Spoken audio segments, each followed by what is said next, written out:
Hey Virgo. All right, let's look at the bottom of the deck. Ooh, stargazing, baby. This is healing, dreaming big, planning for the future, imagining the possibilities, expanding, really thinking on a global or universal. Like, don't limit yourself, I would say.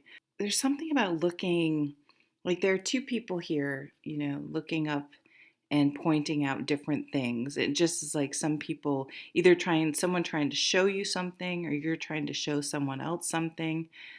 Um, but people, will look up and see completely different things looking at the exact same sky. So, this idea of perspective and the the staggering amount of possibilities of in something in your life. It's not black and white. It's not this way or that way. Opening yourself up to all the different uh, possibilities, although you can't always be open to new possibilities, I guess I would say. Maybe you guys are going on a camping trip or just spending some time. Maybe you're in a relationship where you like to just be together and talk and be grounded. So doing grounding things. This is healing, Aquarius energy. So Aquarius is end of January. 3 people in my family are Aquarians. You'd think I know this. January 20th to February 18th. The moon, Cancer just had this. Really looking up at the universe, the heavens, we call it the heavens, right? Looking up at the universe, really being in your feelings, feeling in and through the body. You have to feel your feelings and process them and work through them is the only way to really ever deal with things. And sitting in the ones that might be somewhat uncomfortable to reach to come to some sort of peace and understanding and move forward. 3 of Swords in reverse. So healing past trauma, past senses of betrayal. This could be a past relationship. This could be childhood things. There may be, some trauma around opening your heart because you felt like your heart's been broken in the past. You may even think I'm just not lucky in love or certain situations. I'm not sure. Or you have like a shattered your view of love of relationships was shattered at some point. Maybe you have divorced parents. Or just a relationship you went through in the past really sort of threw you for a loop, or you took on some damage, and you're trying to work your way through that, because we can bring those issues into new relationships where they don't necessarily belong. 6 of Swords. So moving from rough waters to smooth waters, moving on. You may be literally moving. You could be getting a new car. It can be something mundane like this. But this is moving on to smoother waters. So if things have felt kind of emotional and stressful, you could feel betrayed at work. You could feel passed over for raise or promotion. I mean, the 3 of Swords is kind of finding someone's kind of backstabbing or did something underhanded. Sorry. It doesn't have to be relationships.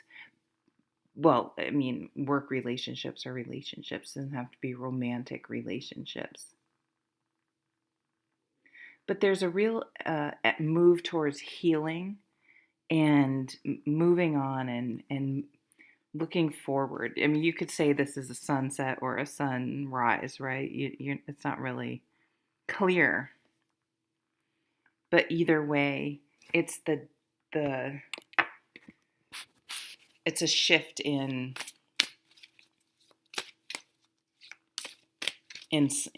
your life, just like sunrise, sunset ushers in a new aspect.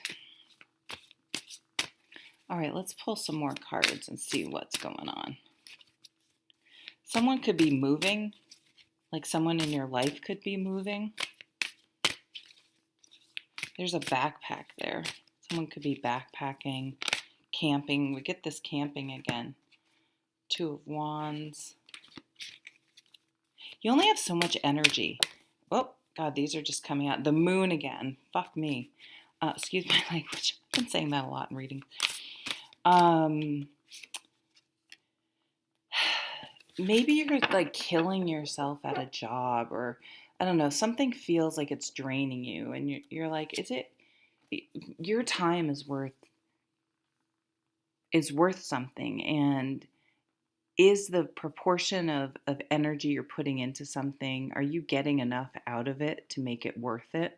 And if not, first we have to quantify where our energy is going. What are we spending our time doing, our physical energy, also our emotional and mental energy? And are we putting energy into things that are just sort of sucking our energy and not really giving us any sort of payoff? Where are we putting energy and we get a lot of payoff, and trying to balance those things? And,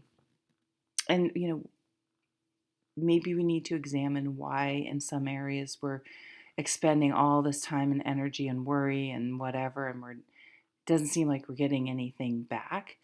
Why are we doing that? Maybe it's money, and that's, well, I have to eat. People can really justify being in toxic job situations because we do need money. But I don't know. Just really examining that. Is it really worth it? Aren't there other options? I mean, there's like an entire universe of options. So let's read what it says on this card. A bright future manifested through hard work and creativity. Partnering with others who share your dreams. Great progress being made. I love that this is right under this dreamy card of the stars, of stargazing and dreaming. And so what's at the bottom of this deck? Ooh, the Empress. So there may be a really positive, receptive energy. The Empress reminds you to be open to receiving, because if you're putting energy out, manifesting and dreaming and putting all this energy out, but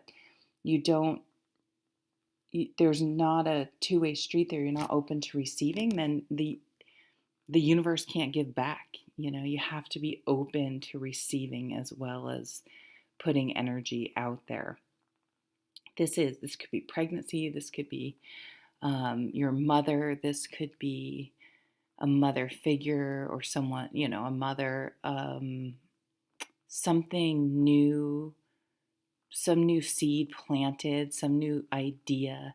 But this idea grows more organically, and it's less forced, like this is the plan and this is how it's going to go. It may sort of just organically evolve. And I can see it just being somewhat flexible and enough so that the end result is even better than you imagined, because you allowed it to develop and ideas to come and go and weren't so rigid about how things were going to go. Time to take action. That's funny. I just said be receptive. That's really interesting. It's really usually the Emperor that's the take action. The power of creativity, success that allows for a life of luxury. That's pretty nice. So we already talked about the moon card. Let's read what this is. Powerful intuitive epiphanies, letting go of worry and fear, understanding the truth of a situation. Yeah, so that's that Three of Swords, this healing of something and this letting go of something. King of Wands, successful entrepreneur, passion, inspiration, motivation, um, sales, owning your own business. I already said that, I guess. Leadership. You could have a big social media following. People want to join you or follow you because you're inspiring.